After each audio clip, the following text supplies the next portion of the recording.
약 열흘 전 미얀마에서 발생한 규모 7.7의 강진은 현재까지 3,300명 이상의 사망자가 발생한 끔찍한 자연재해였습니다. 보통 이러한 자연재해는 강렬한 이미지 하나를 남기기 마련인데 이번 미얀마 강진에서는 공포에 질린 미얀마 시민들의 모습보다도 800km 떨어진 방콕의 고층 건물이 붕괴되는 모습이 가장 강렬했습니다. 마치 일부러 폭파시키기라도 한 듯 30층 높이의 건물은 힘없이 무너져 내렸죠. 이 참사로 방콕에서만 12명 이상의 사망자가 발생하고 수십 명이 실종되었으며 미얀마에서 발생한 강진의 영향으로 방콕에서 완전 붕괴된 유일한 고층 건물로 남았습니다. 지진은 국경을 넘는다는 말이 현실이 되는 순간이었죠. 그런데 이 건물의 시공사가 중국 기업이라는 사실이 밝혀지면서 전 세계적인 이목을 끌었습니다.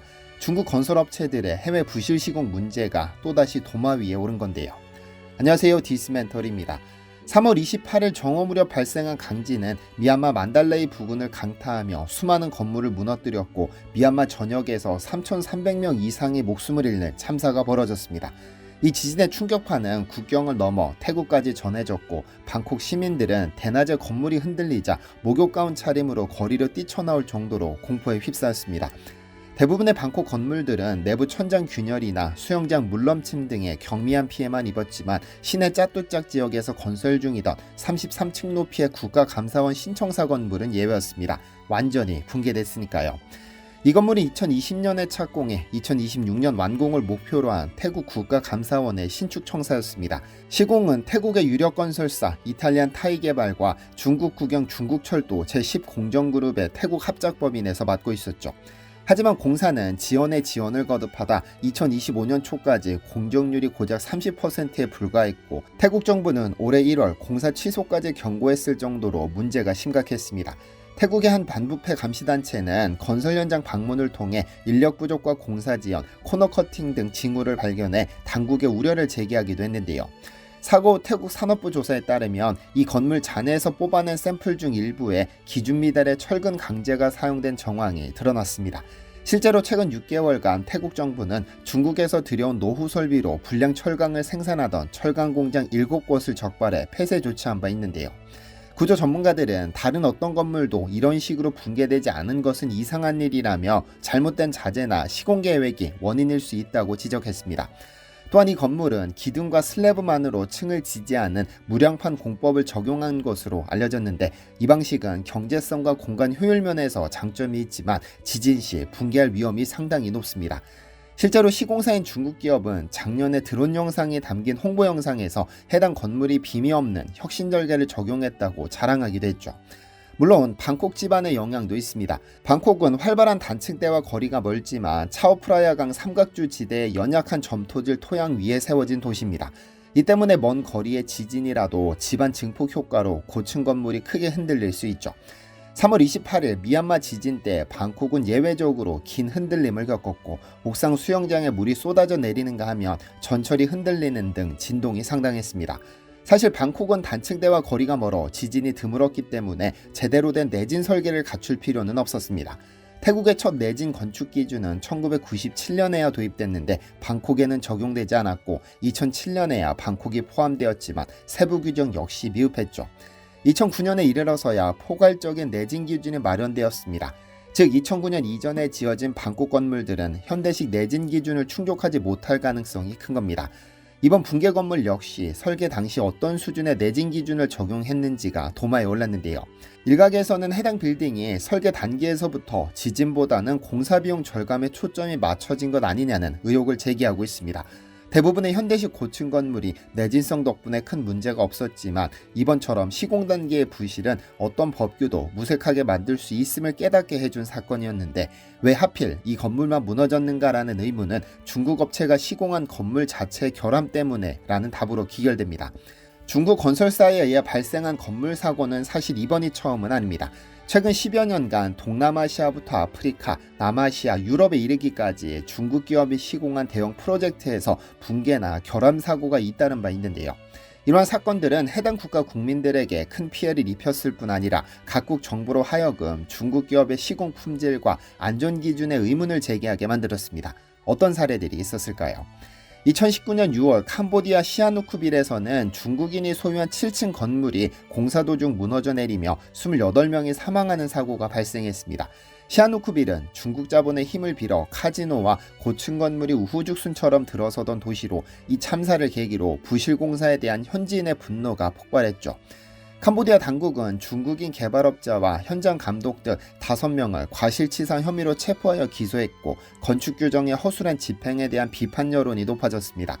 이듬해인 2020년 1월에도 캄보디아 캡에서 신축 중이던 게스트하우스가 붕괴되어 36명이 사망하는 등 건설 붐 속 안전관리의 문제가 거듭 제기됐습니다.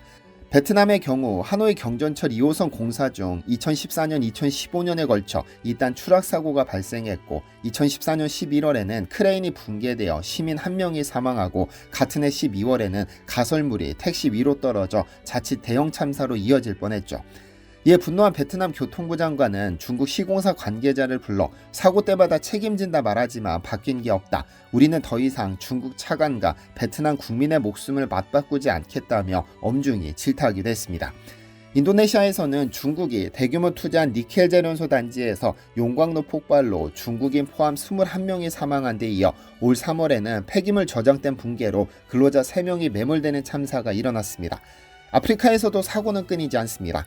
2017년 케냐 서부 부시아 지역에서 중국 업체가 건설하던 시기리 다리가 완공을 눈앞에 두고 붕괴하면서 작업자 27명이 부상을 입는 사고가 발생했습니다. 불과 보름 전에 대통령이 직접 현장을 방문해 중국의 도움으로 지역 수건을 풀었다고 치적을 홍보했던 터라 사고 소식은 큰 망신으로 이어졌죠.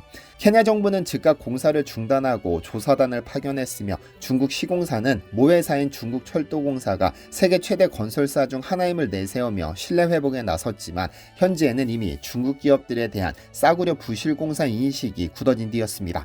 실제로 2009년 잠비아에서 중국 건설사가 지은 도로가 폭우에 일부 유실되고 2010년 앙골라에서는 중국 업체가 시공한 병원이 구조 균열 우려로 개원 직후 폐쇄된 바 있어 이러한 사례들이 아프리카 언론에 보도되며 중국산 인프라의 품질 논란이 꾸준히 제기되어 왔는데요. 한편 우간다에서는 중국 시노하이드로가 건설한 이신바댐에서 500개 이상의 시공 결함이 발견되고 잦은 고장이 이어져 댐 수문을 지키는 부유 방지막조차 설치되지 않아 발전이 중단되는 일이 발생했습니다. 같은 중국 기업이 짓던 카루마 대형댐도 벽체 균열과 전기계통 불량으로 3년 넘게 준공이 지연되다 우간다 정부가 강한 불만을 표시했었죠. 앙골라의 경우 중국 시티기 건설한 키람바 신도시 아파트 단지에서 입주 10년 만에 벽 균열과 곰팡이 등의 하자가 속출하여 주민들이 불만을 터뜨렸습니다. 유럽도 예외는 아닙니다.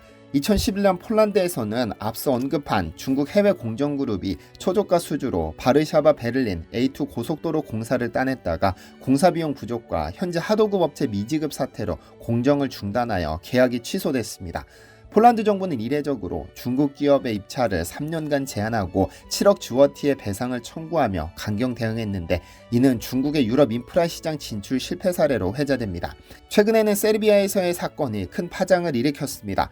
작년 11월 세르비아 노비사드의 주요 철도역 지붕 캐노피가 갑자기 무너져 내리며 16명이 사망하는 참사가 있었는데 이 역사는 중국 도로교통공사와 중국 철도 국제 컨소시엄이 3년간 진행한 재건축 사업 현장이었습니다. 중국 측은 붕괴된 구조물은 손대지 않은 기존 부분이라고 해명했으나 세르비아 국민들은 이 사건을 부패와 졸속 행정의 산물로 인식하여 전국적인 시위를 벌였죠. 결국 올해 3월 세르비아 총리가 책임을 지고 사임하고 내각이 총사퇴하는 등 정치적 후폭풍이 일었고 세르비아 검찰은 전직 건설장관 등 13명을 업무상 과실 및 부패 혐의로 기소하는 등 후속 조치에 나섰습니다. 이처럼 중국 건설사가 직간접적으로 연루된 구조물 붕괴는 더 이상 개발도상국만의 문제가 아니라 글로벌 이슈로 떠오르고 있습니다. 각 사례마다 배경은 다르지만 공통적으로 안전보다 비용과 속도를 우선시한 결과라는 지적을 받았고 전 세계적으로 어마어마한 비판에 직면했습니다. 방콕 초고층 건물 붕괴는 전 세계에 뼈아픈 교훈을 남겼습니다. 값싼 비용과 빠른 시공을 내세운 인프라 개발이 자칫하면 안전이라는 기본 전제를 무너뜨릴 수 있음을 목격한 것이죠. 세계 각국에서 잇따른 중국 건설업체들의 부실 시공 사례는 한 나라의 문제가 다른 나라 국민의 안전까지 위협할 수 있음을 보여줍니다. 그러나 책임은 외국 기업에 국한되지 않습니다. 자국의 제도와 감시 체계가 부실했다면 그 역시 국민 앞에 책임을 져야 하죠. 궁극적으로 중요한 것은 투명한 정보 공개와 엄정한 책임 규명입니다.